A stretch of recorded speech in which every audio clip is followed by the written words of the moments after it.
रहीम अस्सलाम वालेकुम नादरीन, आप यूट्यूब चैनल देख रहे हैं। मैं इमरान खान हूँ। नादरीन, पंजाब में जो जालिमाना कानून आ रहा है, आप सारे जुल्म माजी के भूल जाएंगे।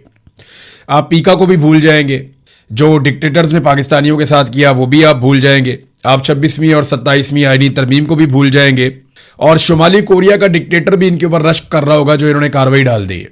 यानी पंजाब के अंदर टिकटॉकर्स ने जिस किस्म का एक कानून लाने का फैसला कर लिया, जिसके ऊपर ये काम कर रहे हैं, बल्कि कमेटी की सतह पे उसको मंजूर कर लिया गया, उस कानून के तहत ये पंजाब के किसी भी शहरी के साथ क्या कर सकते हैं, ये थोड़ा सा मैं आपको उसकी झलकियां बताता हूं। नंबर एक, ये बनाएंगे डिस्ट्रिक्ट इंटेलिजेंस कमेटी, यानी हर जिले की सतह के ऊपर कमेटी बनाई जाया करेगी इस कानून के मुताबिक। उसके अंदर सरकारी अफसरान हुआ करेंगे। सरकारी अफसरान का मतलब यह है कि जिनको वजीर आला या कोई भी वजीर या कोई भी सिस्टम के अंदर से उनको लगाएगा। अब ये सरकारी अफसरान है, ये कोई अदालत तो है नहीं, आम सरकारी अफसरान, मातहत अफसरान है ये सारे के सारे। इन्हें जनाब इंटेलिजेंस कमेटी का हिस्सा बनाया जाएगा। सरकारी अफसरान को, छोटे बड़े सरकारी अफसर इसके अंदर होंगे। और फिर उसके बाद इनके बाद इख्तियारात क्या होंगे, ये किसी भी शख्स को समाज दुश्मन करार दे सकेंगे। यानी ये जो इंटेलिजेंस कमेटी बनाई जाएगी जिले सतह के ऊपर, ये किसी भी शख्स को करार दे दिया करेंगे कि ये समाज का दुश्मन है, समाज दुश्मन करार दे देंगे किसी भी शख्स को। और किस बुनियाद पे देंगे, यानी कोई भी उसकी शिकायत कर दे, यानी तहरीरी तौर पे कोई भी आदमी शिकायत कर दे, एसएचओ शिकायत कर दे, या कोई छोटा मोटा सरकारी अफसर शिकायत कर दे, या कोई आम आदमी शिकायत कर दे तहरीरी तौर पे, तो ये कमेटी उस मामले को देखेगी, ये कमेटी उस मामले को सुनेगी, और फिर ये कमेटी फैसला करेगी कि ये आदमी समाज दुश्मन है। फिर उस आदमी के साथ क्या होगा। अब देखें ना, सरकारी अफसर किसी को समाज दुश्मन करार देना कौन सा कोई मुश्किल काम है। कोई भी सियासतदान कहेगा कि इसको समाज दुश्मन करार दे दो, यूं सरकारी अफसर कहेगा बिल्कुल जी समाज दुश्मन है ये। कोई दूसरा बंदा कहेगा इसको करार दे दो कि ये समाज दुश्मन है ये। जो आदमी रुकावट बनेगा समाज दुश्मन बन जाएगा, जो सहाफी सहाफत करेगा समाज दुश्मन बन जाएगा, जो आदमी पाकिस्तान की अशराफिया के रास्ते में रुकावट डालेगा वो समाज दुश्मन बन जाएगा, जो सच बोलेगा वो समाज दुश्मन बन जाएगा, जो मौलवी कोई बात करेगा वो समाज दुश्मन बन जाएगा जब तक हुकूमत की तारीफें नहीं करेगा। तो हर तबका इसके बाद गिरफ्त में आ जाएगा। किसी आदमी ने कुछ नहीं भी कहा तो उसको समाज दुश्मन करार दे देंगे, जनाब इसने मेरे सामने ये बात की थी और फलां जगह पे हम बैठे हुए थे, इस बुनियाद के ऊपर ये समाज दुश्मन है, इसको जनाब पकड़ लें, समाज दुश्मन हो गया।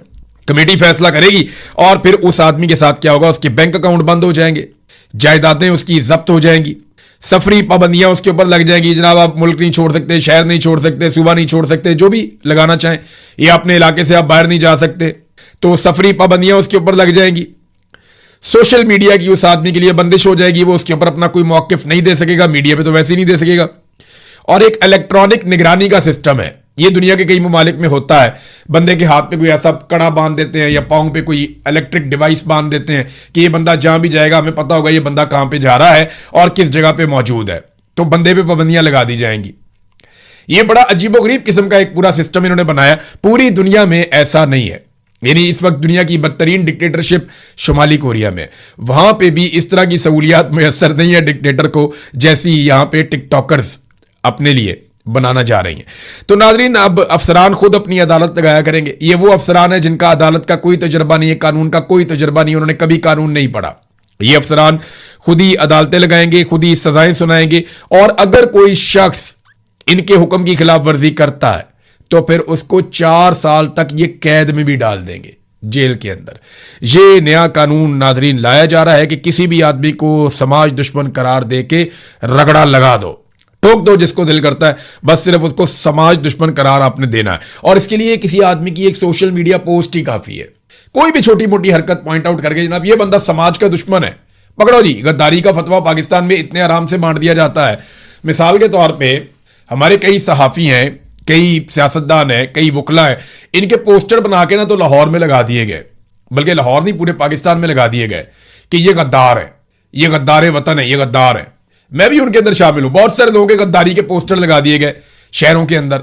तो यहां तो गद्दारी का फतवा देना इतना आसान है, किसी को समाज दुश्मन करार देना तो मसला ही कोई नहीं है, ये तो 2 मिनट की बात है। और समाज दुश्मन की डेफिनेशन क्या होगी, ये एक नई डिबेट छिड़ गई है। एक इंतहाई घटिया कानून पास होने जा रहा है, रोक सको तो रोक लो, नहीं तो बारी बारी सबकी बारी। ये मैं बार बार आपको कहता हूं, तो बारी बारी सबकी बारी। और मजे की बात बताऊं, ये जो आज मरियम नवाज और उसकी सहेलियां बैठे हुए हैं ना इक्तदार में, इंजॉय कर रहे हैं, जिन्होंने तबैयां फेरी हुई हैं, ये लोग याद रखिएगा, इनकी भी बारी आएगी, क्योंकि बारी बारी सबकी बारी। आज इनको इक्तदार से बाहर दिखाई कुछ नहीं देता, ऐसा ही होता है हमेशा।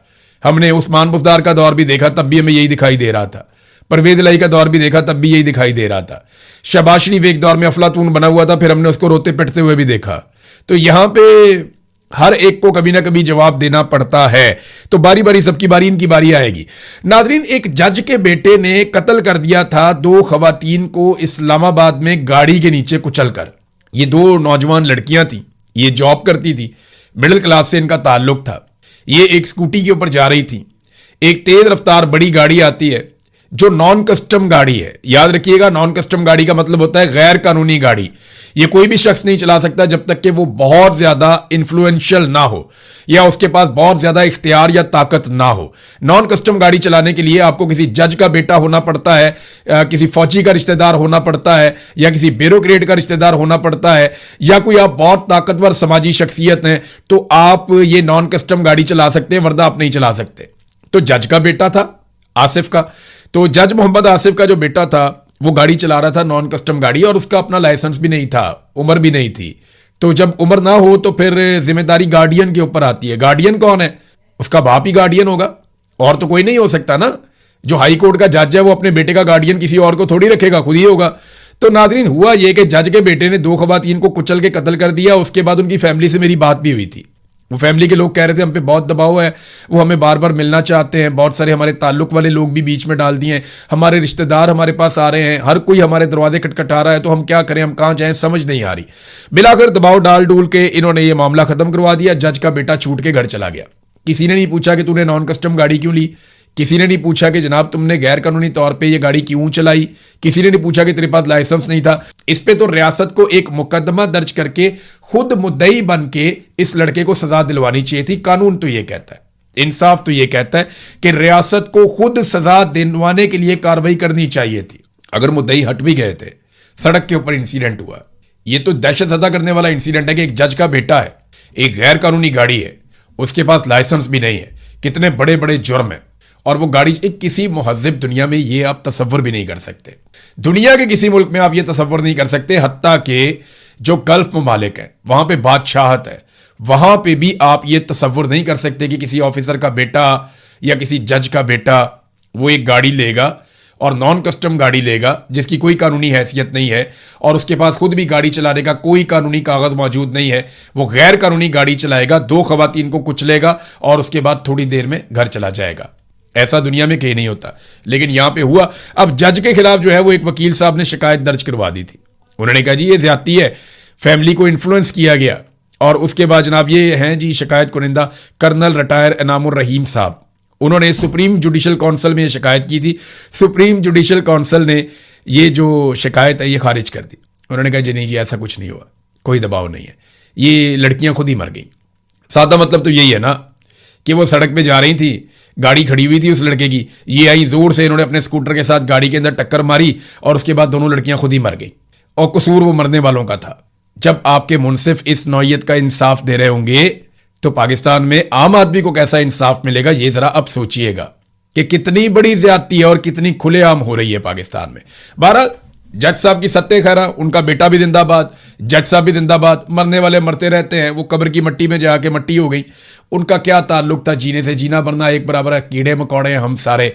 ये अफसरान, ये जजेज, ये जर्नैल, ये बड़े बड़े ताकतवर लोग, अशराफिया, ये सारे इनका पाकिस्तान, हम तो कीड़े मकोड़े हैं सारे के सारे। कोई भी सड़क पे कहीं भी मारा जाएगा पूछेगा कोई नहीं। वो एक ऑस्ट्रेलिया का पासपोर्ट था बच्ची के पास, कितना रोला पड़ा देखा आपने। एक और बच्ची के पास नहीं था ऑस्ट्रेलिया का पासपोर्ट, किसी ने पूछा भी नहीं। जिस बच्ची के पास ऑस्ट्रेलिया का पासपोर्ट था सारे अफसरान वहां पे गए, बारी बारी जाके वहां पे फूल डाल के आए, वहां माफियां मांग के आए, वहां पे जाके सफाइयां पेश करके आए। जिस बच्ची के पास पाकिस्तान का पासपोर्ट नहीं था वहां कोई भी नहीं गया, वहां एक सिपाही भी जाके सफाई देने के लिए तैयार नहीं था। ये पाकिस्तानियों हमारी औकात है, या तो हमें इसी औकात में रहना है या हमें एक दिन इन सारों को इनकी औकात दिखानी पड़ेगी। तो जब तक आप इन सारों को, माफियाज को इनकी औकात नहीं दिखाते, तब तक आपकी औकात यही है कि हम कीड़े मकोड़ों की तरह मरते रहें। नाजरीन एक और बात है बड़ी अजीब, ये अक्सर मैं सुनता हूं, हमारे कई दानिश्वर भी ये बात कर देते हैं, कई लोग अक्सर ये कहते रहते हैं, और अब तो सियासतदानों ने ये बात करना शुरू कर दी है। मरियम नवाज की एक बड़ी करीबी साथी मरियम औरंगजेब, उसने एक स्टेटमेंट दिया। मरियम औरंगजेब का कहना है कि अल्लाह ताला का फजल है जिसके हिस्से में हुक्मरानी आती है, यानी हुक्मरानी जो है वो अल्लाह ताला का फजल है। वो खानदान अल्लाह ताला के मुंतखब करदा होते हैं जिन्हें अल्लाह ताला हुक्मरानी देता है। फिरौन के खानदान को हुक्मरानी दी थी अल्लाह ताला ने, उन पे अल्लाह ताला का फजल था। नमरूद बहुत बड़ा हाकिम था, अल्लाह ताला का फजल था। सिकंदर आजम दुनिया में कितना कत्लेआम किया, हिटलर उस पर भी अल्लाह ताला का फजल था। आप मुझे बताएं ना, शुमाली कोरिया का जो हुक्मरान है किम जोंग उन, उसने वहां पे लोगों की जिंदगी नर्क बनाई हुई है, तो क्या उसके ऊपर अल्लाह ताला का फजल है? वो और उसकी बहन मिलकर जबरदस्त शानदार किस्म की हुक्मरानी कर रहे हैं। चंगेज खान की हुक्मरानी, क्या वो अल्लाह ताला का फजल है? नेतन्याहू इसराइल के ऊपर लंबे अरसे से हुक्मरान है, तो क्या उस पर भी अल्लाह ताला का फजल है? बताएं ना। नरेंद्र मोदी भी फिर इस हिसाब से अल्लाह ताला के फजल से हुक्मरान बना है। कैसे फ्रॉड लोग हैं। यजीद भी हुक्मरान था ना, एक हुक्मरान ही था यजीद भी, वो क्या था? तो क्या अल्लाह ताला का फजल था उसके ऊपर? कैसे आप लोग फ्रॉड करते हैं, लोगों को मजहबी जज्बात को भी आप इस्तेमाल करते हैं सिर्फ इसलिए कि आपने जस्टिफाई करनी है अपनी चोरी। ये तो वो बात होगी कि चोर ने चोरी करवाई, चोरी कर करके डकैतियां मार मार के उसने घर बनाया, उसके ऊपर लिख दिया हाजा मिन फजल रब्बी, कि ये सब मेरे रब का फजल है। अंदाजा करें आप कैसे ये लोग फ्रॉडी है। अल्लाह ताला का फजल नहीं, ये अल्लाह ताला का अजाब है ये खानदान हमारे ऊपर। जितना इस खानदान ने लुटमार की है, जितना इस खानदान ने पाकिस्तान की सियासत को, जितना पाकिस्तान के समाज को, असल समाज दुश्मन ये खानदान है जिन्होंने पाकिस्तान को डिवाइड कर दिया, तकसीम कर दिया, बर्बाद कर दिया, सारी मोहब्बतें नफरतों में बदल दी इस खानदान ने। ये रिस्पॉन्सिबल है और ये कहते हैं जनाब अल्लाह का फजल है। नाज़रीन, सुहेल अफरीदी साहब के हवाले से एक खबर है बड़ी इंटरेस्टिंग, आप बड़ी दिलचस्पी लेंगे इसमें। इमरान खान साहब ये कहते थे और अक्सर कहते थे कि सवाबदीदी फंड्स होने नहीं चाहिए, कहते थे ना। इमरान खान साहब कहते थे सवाबदीदी फंड कहते हैं कि वो फंड जिसका कोई हिसाब किताब नहीं होता, ये वजीर आजम या वजीर आला अपने पास रख लेता है और इसमें से वो पैसे खर्च करता है, कोई उससे पूछ नहीं सकता कि ये पैसे आपने कहां खर्च किए हैं। इसे कहते हैं सवाबदीदी फंड। तो इमरान खान साहब इसके सख्त खिलाफ थे। अभी ARY के ऊपर एक खबर छपी है, ये वजीर आला को खुद आकर बताना चाहिए कि ये खबर में कितनी सदाकत है। खबर यह कहती है कि खैबर पख्तूनख्वा ने अगले माली साल के लिए बजट में वजीर आला सुहेल अफरीदी के सवाबदीदी फंड में गैर मामूली तौर पर 780% का इजाफा कर दिया। पहले जो ये सवाबदीदी फंड था वो सिर्फ 50 करोड़ रुपया था कि 50 करोड़ रुपया वजीर आला खर्च कर दे तो कोई फर्क नहीं पड़ता। ये गंडापुर के दौर में 50 करोड़ रुपया था। सुहेल अफरीदी के दौर में इसमें जो इजाफा किया गया, अब ये 4 अरब और 40 करोड़ रुपए का सवाबदीदी फंड मुख्तस कर दिया गया है। तो सुहेल अफरीदी और इनके लोग आकर जवाब दें कि जनाब इमरान खान साहब तो सवाबदीदी फंड के बहुत खिलाफ थे, तो आप लोगों ने किस मद के अंदर ये सवाबदीदी फंड रख लिया है, और अगर रख लिया है तो इसकी कोई जस्टिफिकेशन, कोई वजह आप पेश करें ताकि कौम को समझ आए कि जनाब नहीं आप ठीक कर रहे हैं। नाजरीन, एक फेडरल मिनिस्टर है वजीर पेट्रोलियम, उनका ये फरमाना है, अली परवेज मलिक साहब। वैसे तो एक काबिल नौजवान है लेकिन फार्म 47 है ना, तो उसने एक धब्बा इनके ऊपर भी लगा दिया, इनके करियर पे भी लगा दिया। इनके वालिद बड़े शानदार सियासतदान थे परवेज मलिक साहब, मैं उनका मेरा उनसे मिलना जुलना था, उनसे बहुत सारी चीज़ें सीखने को भी मिली सियासत में। वो बहुत सीनियर खिलाड़ियों में से एक थे, परवेज मुशर्रफ के दौर में वो डटे रहे। तो जो परवेज मलिक साहब के बेटे हैं अली परवेज मलिक साहब, उन्होंने कहा जी आलमी मंडी में जैसे ही खाम तेल की सतह $76 पे आएगी तो हम आवाम को रिलीफ देंगे। तो अभी चेक कर लेते हैं, ये मैं खोल रहा हूं आलमी मंडी का डाटा कि इंटरनेशनल ऑयल प्राइस, तो ये अभी देख लेते हैं हम कि जो ये कह रहे हैं वो है या नहीं। $76 फी बैरल का ये कह रहे हैं कि जी इतने का जब होगा तो हम करेंगे। ये मेरे सामने लिखा हुआ आ गया 70.24 USD। तो नाजरीन, ये तो प्राइस बहुत नीचे आ गई है, लगातार नीचे आती चली जा रही है। वो $76 पे उनकी सुई अटकी हुई है, यहाँ पे $70 के आसपास आ गया। तो ये लोगों को पागल समझते हैं।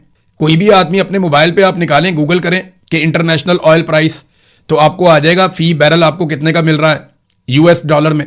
वो 76 कहते हैं, यहाँ 70 के करीब पहुंचा हुआ है, फिर भी इन्होंने अवाम को किसी किस्म का कोई रिलीफ नहीं दिया। नाजरीन, MQM ने एक बहुत बड़ा मुतालबा किया, आप हिल कर रह जाएंगे जितना बड़ा मुतालबा MQM ने किया है। MQM ने कहा जी आसिफ अली जरदारी साहब इस्तीफा दे दें, और इस्तीफे की वजूहात क्या बता रहे हैं जरा ये आप देखिए।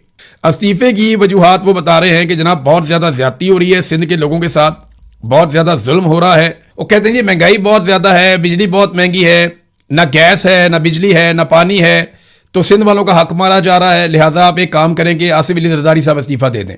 यार फिटे मुंह तड़ी सियासत दे उत्ते एमकेएम ने ना हमेशा जर्नैलों की गोद में सियासत की है ना, तो इनको या तो बदमाशी करनी आई है, या कराची में इनको चाइना कटिंग करनी आई है, या लुटमार करनी आई है, या धमकियां लगानी आई है, या फिर इनको जो है वो पॉलिटिक्स का इनको पता ही नहीं है। वो भी पाकिस्तानी बहुत आगे निकल गए हैं। बिजली जो है वो वफाकी महकमे का काम है, फेडरल गवर्नमेंट है जो बिजली महंगी कर रही है। गैस जो है वो फेडरल गवर्नमेंट महंगी कर रही है, वो प्रोवाइड भी उन्होंने करनी है। जो वफाकी हुकूमत है उसकी ये गोद के अंदर बैठे हुए एमकेएम वाले, और जरदारी को कहते हैं इस्तीफा दे दो।